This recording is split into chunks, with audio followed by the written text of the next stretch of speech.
This is the Italian Citizenship Podcast, hosted by Marco Permunian and Rafael Di Furia. Hello there, and welcome to this special update from the Italian Citizenship Podcast, presented by ItaliancitizenshipAssistance.com. We are here again with Italian attorney Marco Permunian. How you doing, man? Good, how are you? I'm doing well, thank you. Today, we wanted to get together for this very special and really amazing update for what is going on in Italy. There are many people who are not of Italian descent and looking for a way to be able to come to Italy. And there is something now on the books that has just kind of been introduced all of a sudden, which is why we've gotten together today to record this special episode outside of our normally scheduled programming to talk about the Digital Nomad Visa that seems like it's coming to Italy very soon. Maybe Marco, would you mind telling us a little bit about what's going on with this digital nomad update for this visa to be able to come and live and work in Italy? Yes, it does seem like Italy is finally introducing a visa for digital nomads, like other countries have done recently. Now, we are talking about a decree made by the government just a few weeks back. And the way it works in Italy is that a decree must be converted into law within a certain amount of time. Otherwise, it loses its power. But we have already seen a draft of the law that the parliament will use to convert this decree into law. And it seems like the text of the decree was not modified by the parliament. So we can safely assume that the text of the decree will actually remain the same.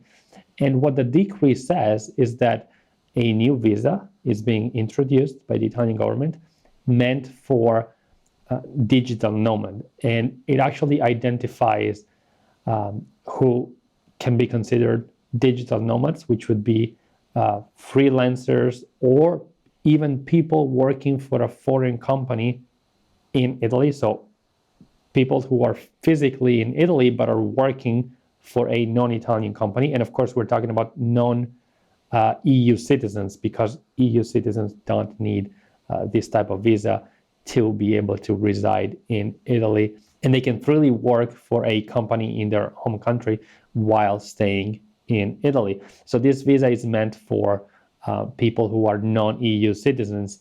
And although the law makes reference to freelancers and people who are working from their foreign company while living in Italy, it does not identify yet in detail what requirements these workers need to meet in order to fall into this category. And this provision makes reference to a subsequent law which needs to be made within 30 days from when this decree will be converted into law.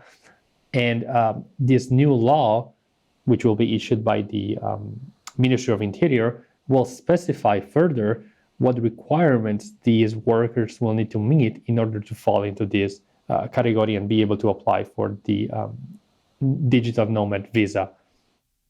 Fascinating. So does this, can we infer based on what we've seen so far, maybe what type of requirements may be in place? Financial or otherwise, like would the person maybe have to, because at this point, because it doesn't actually exist, this is mostly theoretical with some actual practical things that have already been in place. From your perspective, who do you think might be the types of individuals who this would really probably be best suited for? So as I mentioned, this decree already makes reference to a subsequent law, which will further specify the requirements that these workers need to meet. But we can infer already that it's probably going to be a broad category. Again, we don't know yet, but it seems like anybody who is a freelancer, it's a self-employed person who works with like in the digital world, or somebody who's working for a foreign company from within Italy can be included in this category. But I guess we'll see once the government will further clarify this aspect. Now, there are other requirements that are included in this decree, which we already know will affect the ability of applying for this visa. For example, the person who applies for the Digital Nomad Visa will have to have a minimum income. So if you're below that income, and we don't know yet what the amount required by the law is, but if you are below that income, you don't qualify for this visa, which means that probably you need to have an established business already. If you're a freelancer, you can't just go to Italy and think about starting a business. You need to have something in place already, which allows you to have a certain income that can qualify you for this visa. And the other requirement is that you need to have a medical insurance, like it happens for other types of visas. So you need to show that you have a medical insurance that will cover your stay in Italy for the year that you will be living in Italy on this visa. At this point in time, has there been any information released as to whether this visa will be renewable or not? Or like, will this be a 1-year experience and that's it? Or, I mean, is there, again, we're talking about something theoretical at this point. Has there been any information that has been listed about that?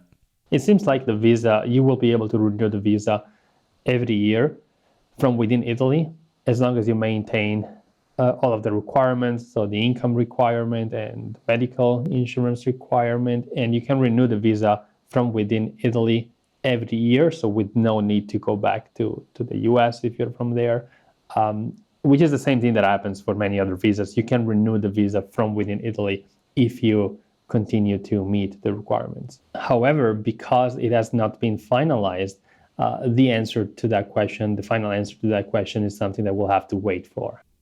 I can see why that would be. So of course that means that there will be a second part to this episode, because we wanted to make sure to get this information out as quickly as possible, because this is huge that Italy is introducing something like this. I mean, I can say I know people, multiple, like a huge group of people who are really interested in making their way to Italy, but because of how things have worked until now in Italy, it's been difficult for somebody who is a non-European or isn't of Italian descent or not eligible for Italian citizenship by descent to be able to make their way to be able to be living in Italy full-time and on top be legal to work. But I'm curious though, in this new decree, has there been any mention or any insinuation of what their tax requirements may be, or will there not be any kind of obligation for these individuals? It seems like the tax issue will be completely separate from the visa issue. So the law does not get into the details regarding taxes, but it does seem like that if you are somebody who is living in Italy on this visa, you'll have to pay taxes in Italy if you are a freelancer, like a self-employed worker. But there are several advantageous tax regimes in Italy for freelancers or for self-employed people, just to mention one that you and I are familiar with, and we were discussing that before recording this episode, the regime forfettario, which means that if you are a professional who is living in Italy and if you don't make more than 65,000 euros a year, you can fall into this category and you can choose this very advantageous tax regime when you only pay up to the 15% in taxes, and your bookkeeping and accounting is very simplified. Like you don't have to list all of the expenses for the company or for yourself. It's a very simplified regime. Right. And if I'm not mistaken, you also don't even have to collect value-added tax on top, the VAT or EVA. Exactly. So it's very advantageous for people who can fall into this category and choose this regime. And there are several other advantages or advantageous tax regimes for other categories of people. And maybe we can refer people to other episodes where we discuss this. But for example, if you relocate in a certain area in Italy, you can benefit from a special tax regime. I don't know, Sicily, but that's a whole different word that, and we could talk about this for hours. But there are several advantages. Yeah, if I'm not mistaken, there's for people who are going to Sicily for the first time who've never lived there before, there's the potential even to have no taxes. And then even like what you were mentioning about the forfettario, I know in some cases it's like up to X amount of percent on maybe like 75% of your income, because 25% or X percent would be considered as like your expenses kind of built in. So if you have expenses that exceed that 25% or whatever that X percent is that's built into it, then okay, that's a different situation. But it really is interesting to see. I mean, because this almost seems uncharacteristic of the Italy that we've come to expect at this point, to be really opening the doors in such a massive way. I mean, this is almost sounding like something like what Estonia has done. And even during the lockdowns and everything, they made becoming a digital nomad in that country to kind of ride out the storm, so to speak, much easier. So it's interesting to see that Italy is introducing this kind of on a longer term basis. Even I know one other country that does this is Portugal, that they have this type of situation for individuals who are digital nomads or remote workers. But just one thing actually to take it back to what you were talking about, because you were mentioning about the remote workers or the digital nomads. Is it only the digital nomad that has to be from outside of Europe, or can it be somebody who's, say, a remote worker for a company in Germany, but they're originally from the United States or something along these lines? Would something like that work? Well, so the digital nomad visa is for non-EU citizens because if you are an EU citizen, you don't really need a visa to relocate to Italy and work in Italy as an employee, digital nomad, or whatever. So the visa does apply only to non-EU citizens that are relocating to Italy to work as freelancers or for a foreign company, which could be an American company or even a European company that is based outside of Italy. And that's interesting. So I guess, so if you are in that situation, kind of like what we were speaking about before, that you are a digital nomad, you're kind of freelancing, working on your own, you may be subject to taxes in Italy. But what about for those remote workers who may already be working for for a company and have some type of taxation already taken care of? Would they be potentially liable for taxes in Italy, or would their company be liable for activities technically done within the Italian state? So it does seem like that the foreign company will not have to pay any sort of taxes just because they have an employee living full-time in Italy on a digital nomad visa. So the answer is, it seems like the company will have no liabilities or tax obligations in Italy just because of that. And also one point that I wanted to clarify is that when in the other situation, so talking about freelancers who will be subject to taxation in Italy, that we also have to keep in mind that between several countries and Italy, there are agreements in place to avoid, when possible, for the most part, double taxation. So I would invite people to just take a look at the agreement, for example, the existing agreement between the US and Italy, which will probably make it possible for most people to avoid double taxation when they have to pay taxes in Italy. Yeah, that's a really big point there. The potential double taxation. But I know like you were saying, with the U.S. and Italy, there's some. It gets up there. You would be very comfortable in life, I would say, before you have to really start worrying about the double taxation, at least from the American perspective. And I think it actually, just before we finish off with this episode, it may be worthwhile to do a quick summarization of what the process may look like, what would be required for that person, and what the process could look like, because of course we're going to have to revisit this topic at a later date once everything is finalized. Again, this episode is just to serve the purpose really of letting everybody know what is coming down the pipeline, and what things should be looking like? Not the finalized answers yet. We'll get to those finalized answers in a future episode. But Marco, like I was saying, maybe just to summarize, what would be the requirements for an individual who wants to come and get this digital nomad visa? You need to be a digital nomad, so somebody who qualifies as a freelancer or a remote worker.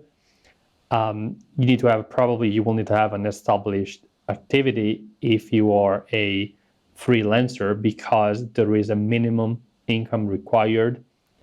You need to have a medical insurance covering your stay in Italy. And probably one subject that we haven't touched on yet is the fact that it does look like this will be a simplified procedure to obtain this type of visa, which is very similar to the self-employed visa, which already exists in Italy, but it's very difficult to obtain. And you need to get pre-approvals. There is a pre-screening of your working activity that you're going to perform in Italy. You need to get a clearance from the Italian authorities, Chamber of Commerce, and other types of immigration offices in Italy. And it seems like none of this is required for the obtainment of the digital nomad visa, meaning that probably the evaluation of all the requirements will be done exclusively by the Italian consulate abroad where you apply for this kind of visa.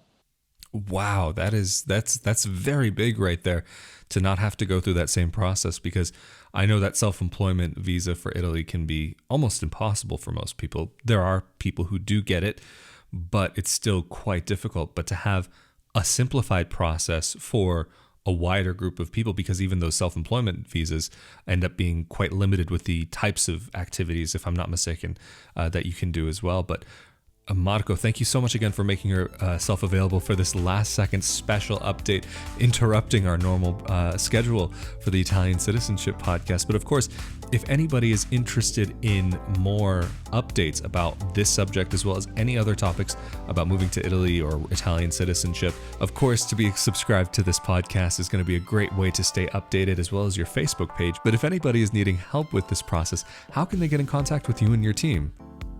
People can contact us through our website, Italiancitizenshipassistance.com, or give us a call. The numbers on the website.